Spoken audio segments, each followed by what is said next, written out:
নমস্কার বন্ধুরা, কুকুজ শিখা রান্নাঘরে সকলকে স্বাগত। আজ আমি পেঁয়াজকলি দিয়ে ভীষণই টেস্টি একটি রেসিপি শেয়ার করব।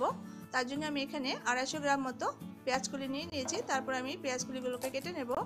আমি পেঁয়াজকলির শেষের দিকের অংশটা ফেলে দিচ্ছি। তারপর ছুরি দিয়ে এইভাবে করে একটু লম্বা লম্বা মতো করে রেখে আমি পেঁয়াজকলিগুলোকে কেটে নেব। এটা যেমন রুটি দিয়ে খেতে ভালো লাগবে, তেমনি আবার গরম ভাত দিয়ে প্রথম পাতে শুকনো শুকনো মেখে খেতেও কিন্তু দারুণ লাগবে। আবার গরম ডাল ভাত দিয়েও কিন্তু ভালো লাগবে। অনেকের ঘরে শীতের সময় এই পেঁয়াজকলি ভাজা করে থাকেন, তবে আমি যেভাবে করে থাকি সেটাই আজ আমি শেয়ার করব।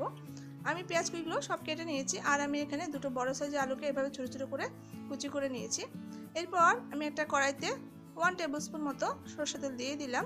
তারপর তেলটা গরম হয়ে গেলে এখানে আমি হাফ টিস্পুন মতো কালো জিরে দিয়ে দিলাম, আর আমি একটা শুকনো লঙ্কাকে 4 ভাগ করে দিয়ে দিয়েছি। এরপর ফোড়নটা একটু ভাজা ভাজা হয়ে গেলে আমি এখানে একটা পেঁয়াজ কুচি করে রেখেছি সেটা দিয়ে দিলাম। এবার পেঁয়াজটা দিয়ে আমি 2-3 মিনিট একটু নাড়াচাড়া করে নেব। তারপর দেখুন পেঁয়াজটা একটু হালকা ভাজা ভাজা হয়ে গেছে। এরপর আমি এখানে কেটে রাখা আলুগুলোকেও দিয়ে দিলাম। এইভাবে বন্ধুরা তেলের মধ্যে কালো জিরে দিয়ে পেঁয়াজ আর কাঁচা লঙ্কা দিয়ে ভেজে আলু পেঁয়াজগুলি ভাজা করে খেয়ে দেখবেন, গরম ভাতে কিন্তু অপূর্ব লাগবে খেতে। এরপর আলুটা দিয়ে আমি একটু নাড়াচাড়া করে নেব। আলুটা দিয়ে আমি 2 মিনিট একটু নাড়াচাড়া করে নিয়েছি। তারপর এখানে আমি 4টে কাঁচা লঙ্কা ফালি করে দিয়ে দিয়েছি। তারপর লঙ্কাটা দিয়ে একটু নাড়াচাড়া করে আমি এবার পেঁয়াজকুলিগুলো দিয়ে দেব। আমি এবার কেটে রাখা সমস্ত পেঁয়াজকুলিগুলো দিয়ে দিলাম। এরপর আলু পেঁয়াজকুলিকে খুব ভালো করে 2 থেকে 3 মিনিট নাড়াচাড়া করে নেব।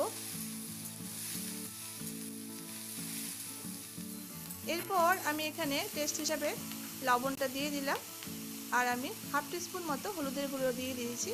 এরপর লবণ আর হলুদটা দিয়ে হাই ফ্লেমে আমি 3-4 মিনিট একটু ভেজে নেব। তারপর দেখুন 3-4 মিনিট ভাজার পর অনেকটা ভাজা ভাজা হয়ে গেছে, আর আলুগুলো বেশ নরম হয়ে গেছে। এরপর এই অবস্থায় আমি এবার টমেটোগুলো দিয়ে দেব। এখানে আমি একটা টমেটোকে এইভাবে করে ফালি করে রেখেছি। তারপর টমেটোটা দিয়ে দিলাম। এই ভাজার মধ্যে টমেটোটা দিলে কিন্তু খুব ভালো লাগবে, হালকা একটু টক টক, খেতে কিন্তু দারুণ লাগবে। তারপর টমেটোটা দিয়ে আমি একটু নাড়াচাড়া করে নিয়েছি 2 মিনিট মতো। এরপর আমি একটু ঢাকা দিয়ে 3-4 মিনিট মতো মিডিয়াম ফ্লেমে রেখে দেব।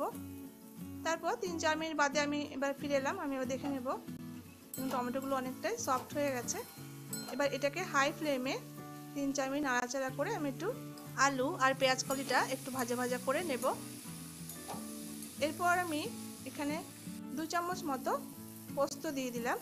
আমি পোস্তটাকে হালকা একটু শুকনো কড়াইতে আমি 2 মিনিট মতো একটু নাড়াচাড়া করে নিয়েছি। তারপর সেই পোস্তটা আমি এখানে দিয়ে দিয়েছি।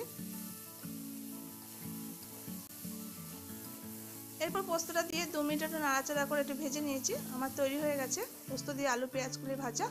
এবার আমি এটাকে নামিয়ে সার্ভ করে নেব। তাহলে বন্ধুরা, রেসিপিটা যদি ভালো লাগে এইভাবে পোস্ত দিয়ে আলু পেঁয়াজগুলি ভাজা করে খেয়ে দেখবেন, রুটি, লুচি, পরোটা, আবার গরম ভাত দিয়েও খেতে ভালো লাগবে। আশা করছি আমার আজকের রেসিপি আপনাদের ভালো লেগেছে। যদি ভালো লেগে থাকে তাহলে লাইক, শেয়ার করবেন আর কমেন্ট করে জানাবেন আপনাদের কাছে কেমন লাগলো। আর আপনি যদি নতুন দেখছেন চ্যানেলটি, যদি ভালো লেগে থাকে তাহলে চ্যানেলটি সাবস্ক্রাইব করে পাশে থাকা অনুরোধ রইল। দেখা হচ্ছে পরবর্তী রেসিপির সঙ্গে। ততক্ষণের জন্য সবাই ভালো থাকবেন, সুস্থ থাকবেন। ধন্যবাদ।